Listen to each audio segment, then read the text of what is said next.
大家好，我係 K 先生。今集係延續上一集，他們不是外星人嘅內容。未聽過嘅朋友，建議由第一集開始睇，會更加容易理解成個時間線同埋推演。關於呢個題目，喺外國已經有好多討論，但係資料比較零散。如果我哋想知道更多，我哋只可以靠自己揾資料同埋邏輯推演。如果未來人已經過住相對穩定嘅生活，佢哋其實唔會有強烈嘅動機冒險返嚟過去。就算佢哋已經克服咗回到過去所需要嘅物理理論同埋時光機製造技術，但係仍然要面對時間旅行裏面最根本嘅邏輯挑戰，就係祖父悖論同埋平衡宇宙假說。今集我哋會先探討呢兩個核心邏輯挑戰，仲有回到過去嘅物理邏輯，然後我哋會由第一性原則出發，推演佢哋所經歷嘅大災難模式同埋災難後嘅長期處境。只有將呢啲基本資料搞清楚，我哋先至能夠真正了解佢哋回到過去嘅真正動機同埋目的。中意聽嘅朋友記得訂閱、點讚同埋分享俾朋友。出片前有個新發現，記得聽到最後。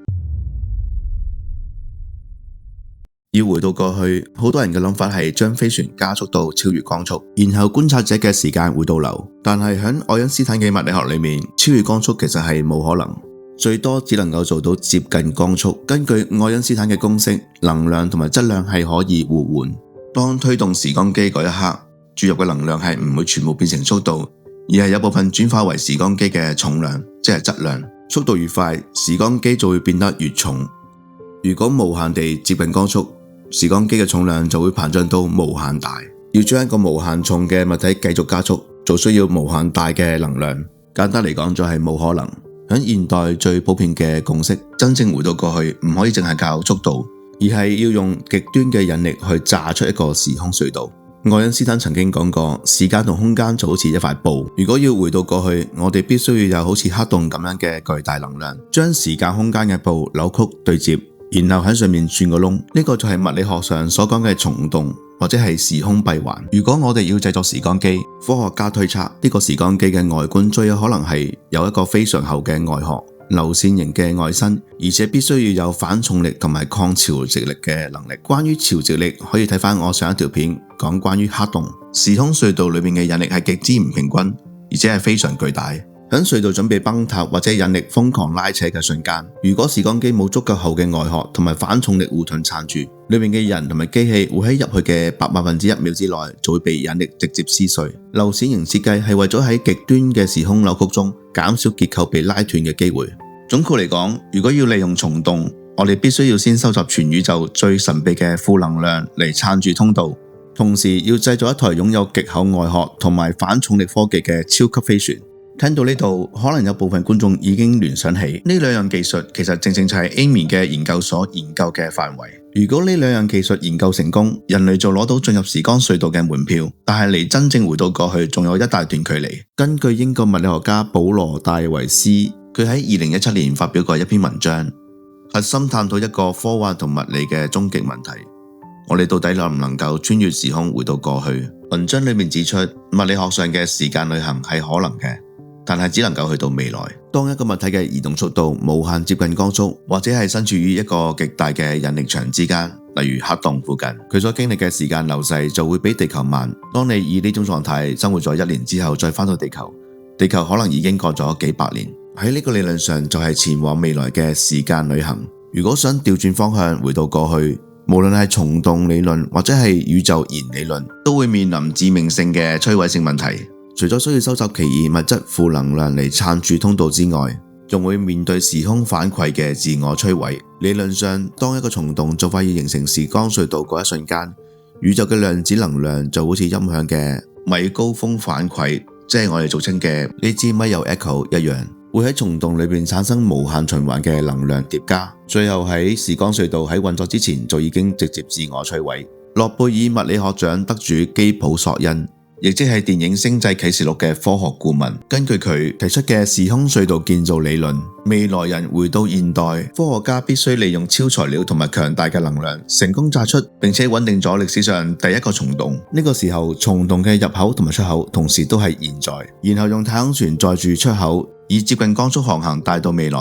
咁樣未來人先至能夠經過呢個時光隧道回到現在。簡單嚟講，就係我哋唔能夠主動製造一條時光隧道返到過去。但呢啲都係21世紀人類嘅局限性。歷史話俾我哋聽，人類每一次嘅科學重大進步，本質上都係一場唔聽話小朋友嘅集體叛逆。未有人造衛星之前，全人類都好崇拜地心說，認為地球係宇宙嘅中心。響愛因斯坦出現之前，全世界都認為牛頓嘅理論至高無上，認為蘋果跌落地理所當然係因為地心吸力。直至到愛因斯坦呢個唔聽話嘅小朋友走出嚟話唔啱，引力根本係唔存在，嗰個只係時空被扭曲嘅幾何現象。到咗今日，相對論雖然仲係統治緊宏觀宇宙，但係面對微觀嘅量子世界，佢仍然無能為力。科學從來都唔係一個寫死咗嘅黑板教條，而係一張由無數個唔聽話小朋友透過質疑前人、打破權威、一步一步拼出嚟嘅地圖。如果我哋今日將相對論當成永恆不變嘅終點，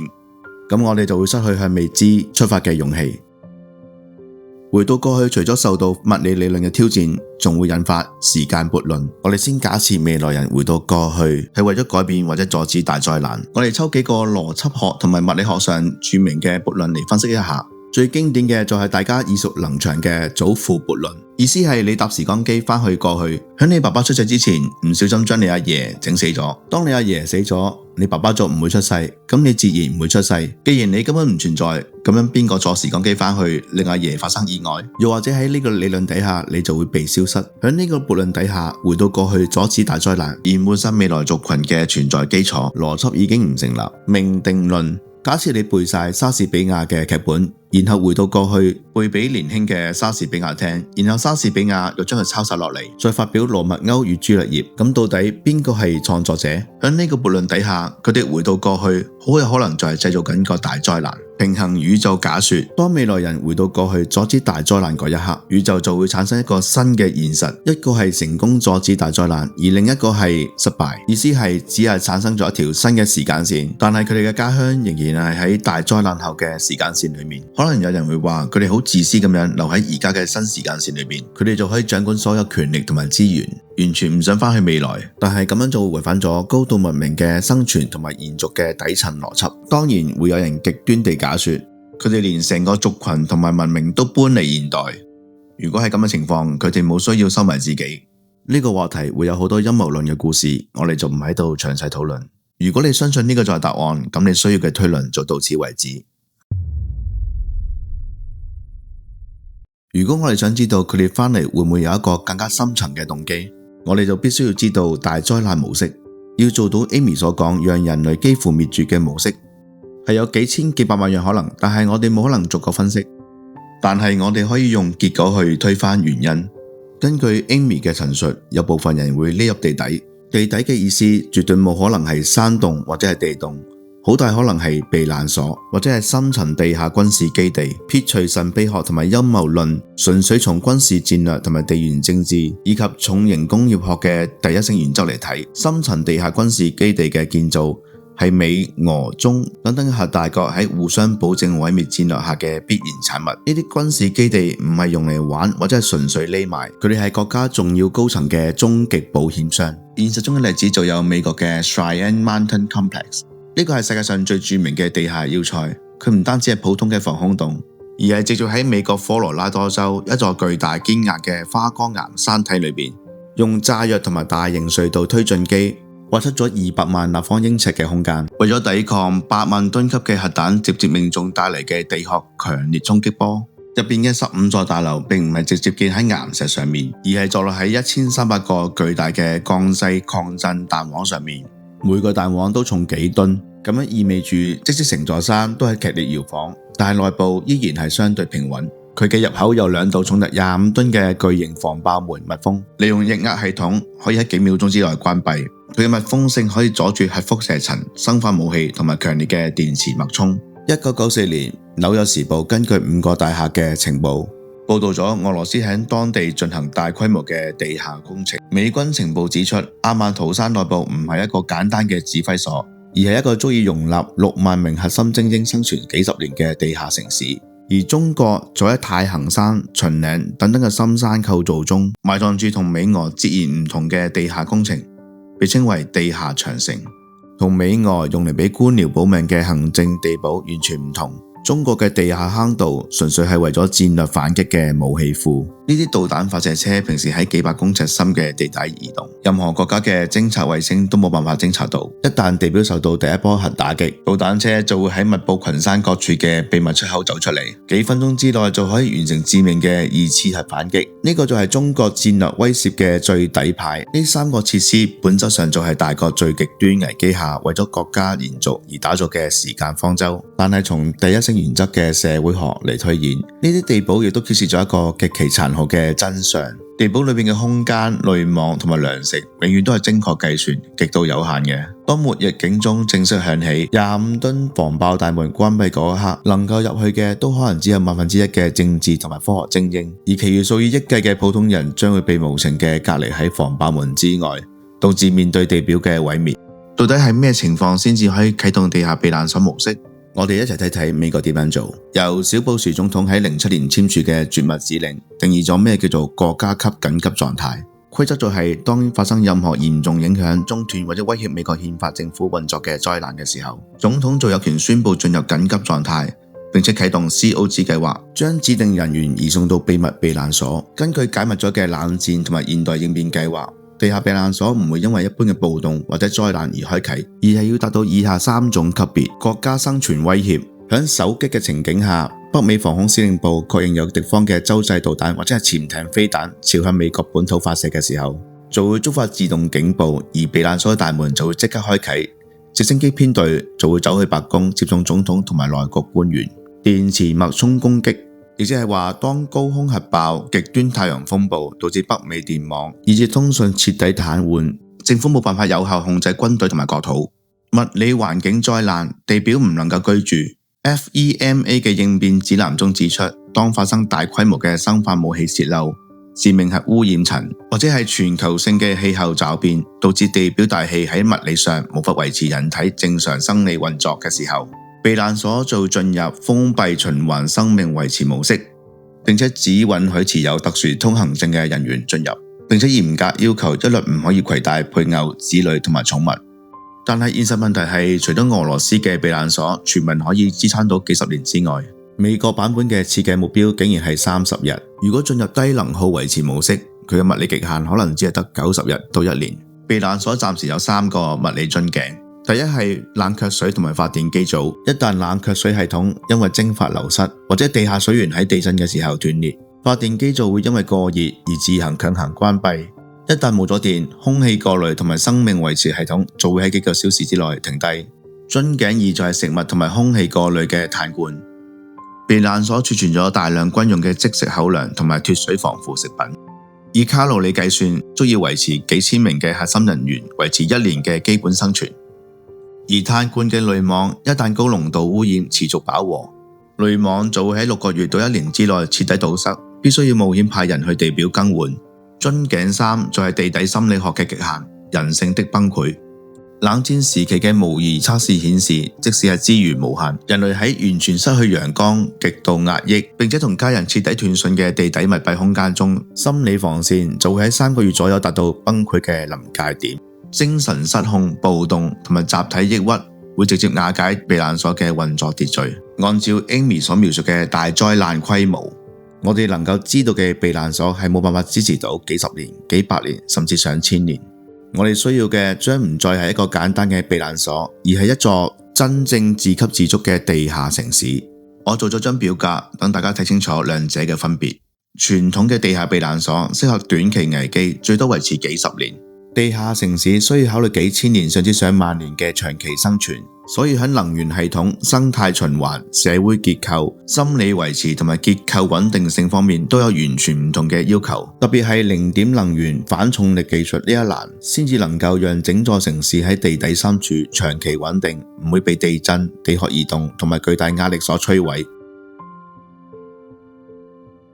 喺長期地下生存中，使用唔同嘅能源系統係會有唔同嘅實際效果。左邊嘅係傳統燃料，中間嘅係目前人類正在研究嘅核聚變，右邊就係理論中最理想嘅零點能加反重力技術。傳統能源只能夠應付短期危機，核聚變雖然先進，但係要維持幾千年仍然係好大限制。而零點能源加上反重力技術，先至有機會支撐一座真正嘅地下城市。喺地底生存幾千年甚至更長嘅時間。雖然地下城市擁有完美嘅農業同埋生態循環，但係人工環境永遠冇辦法模擬到地表嘅自然。經過千年嘅繁衍，人類嘅身體會出現以下明顯嘅生理轉變。即使有人工太陽，地下城市為咗節能或者模擬晝夜，整體平均嘅光照度依然會低於地表。為咗喺低光環境下捕捉更多嘅光子，人類嘅瞳孔會逐漸放大，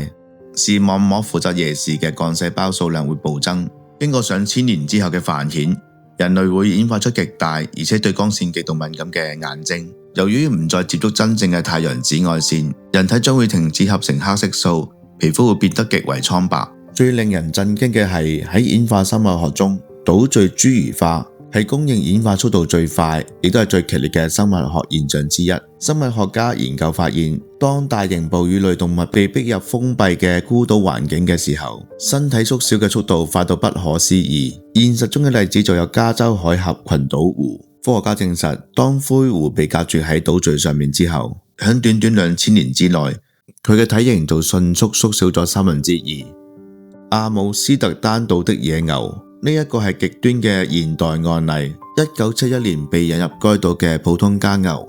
喺強烈資源限制下，只係用咗117年，佢嘅體型就縮小咗足足1/4。喺資源受限制嘅萬年地底，體型小嘅人類更容易存活。佢哋需要嘅食物少、水少、排泄物都少，其他大體型嘅基因會喺幾代之內被自然篩選，迅速淘汰。聽到呢度，大家係咪已經好有畫面感？雖然佢哋比起地面上面極端環境求生嘅人睇嚟更為安逸，表面上睇地下城市擁有零點能源、完整嘅農業、完整嘅生態循環，似乎可以永遠生存落去。但係經過幾百幾千年之後，最致命嘅危機其實唔係能源，亦都唔係食物，而係基因危機。試想想，地下城市嘅人口其實係有限制嘅，為咗維持資源平衡同埋勞動力嘅比例，佢哋必須嚴格控制生育數量，咁樣就會造成嚴重嘅基因樽頸。基因多樣性會隨住時間不斷下降，近親繁殖嘅概率就會大幅增加，隱性遺傳病開始頻繁出現，生育率逐漸降低。後代嘅身體質素同埋免疫力亦都會越來越弱。可能有人會問，既然未來人類科技咁先進，點解佢哋唔能夠修復自己嘅基因？喺佢哋嘅時代，基因工程應該已經非常發達，佢哋可以修改基因、修改缺陷，甚至優化後代。但最大問題係，成個基因庫已經嚴重退化，缺乏多樣性嘅時候，單靠修改已經係無能為力。佢哋最需要嘅係最原始、最純正、未被長期地下污染嘅 DNA。可能有人會問，入地下城市之前，點解佢哋唔儲存足夠嘅 DNA 樣本？咁樣係因為 DNA 本身係有時限嘅，就算用最先進嘅低溫保存技術， DNA 都冇辦法永遠保持最完美嘅狀態。喺佢長期儲存緊嘅時候，溫度細微嘅波動、化學物質殘留嘅影響， DNA 會慢慢出現斷裂、突變同埋活性下降。最關鍵嘅係儲存緊嘅 DNA 係死嘅，佢唔能夠演化，更加唔能夠產生新嘅基因多樣性。所以未來嘅人必須要回到過去，攞最純正、最新鮮、最充滿活力嘅基因樣本，而佢哋嘅首選就係我哋呢個年代。因為喺人類歷史上面，我哋呢個年代嘅人口數量係最多，基因多樣性亦都係最豐富嘅時候。如果錯過我哋呢個時代，佢哋就好難再揾到一個更加理想嘅基因來源。但係佢哋唔能夠打鑼打鼓去做呢件事，佢哋只可以好低調咁樣返嚟現代取樣本。因為任何明顯嘅干預都可能會改變歷史嘅走向，最終反過來影響佢哋自己嘅存在，甚至抹殺佢哋未來嘅時間線。呢個就係時間旅行最矛盾，亦都係最危險嘅地方。佢哋返嚟似乎係拯救自己，同時亦都有機會消滅自己。按照 Amy 嘅陳述，大家推演到呢度，已經知道未來人返嚟現代其中一個最有可能嘅目的，佢哋以唔改變歷史嘅情況下低調採集 DNA。如果喺其他地方你已經睇過呢個題目，希望呢度嘅推演補充咗一啲資料俾你。但可惜嘅係，當大部分人將重點放喺尋找外星人或者未來人，P47係邊個？ P52係邊個？點解相隔5000年又要返嚟一次？係唔係佢哋嘅基因又再出現問題，定係為咗返嚟玩？其實重點好可能根本就唔喺呢度。喺 Amy 嘅原片裏邊，佢可能只係唔小心爆咗佢同 Hal 傾到嘅 ultra-terrestrials P47同埋 P52呢兩個數字，好有可能大部分人都冇為意。呢兩個時間點絕對冇可能係隨機嘅，因為佢哋背後同地球天體物理運行存在住極高嘅精準對應同埋共振。從呢個資料，我哋可以推演出一個極大嘅可能性。好有可能存在住一位遠古嘅工程師，早已經喺非常之久遠嘅過去，早已經計劃咗一個多元時空共振網絡。因為呢個部分涉及大量嘅天體物理資料，我會需要多一啲時間準備同埋做對比。將來好有機會會推出第3集作為特別版，我哋會好似玩一個大型嘅數獨或者砌圖遊戲，由 P47同埋 P52呢兩個數字開始，一步一步抽出佢哋背後嘅脈絡，盡可能砌出一個完整嘅畫面，睇下我哋能唔能夠窺探到遠古工程師嘅身影，同埋呢個時空隧道網絡最有意思、最關鍵嘅位置。嚟緊我仲構思緊好多唔同嘅題材，有興趣嘅朋友記得訂閱、點讚同埋分享。下集見。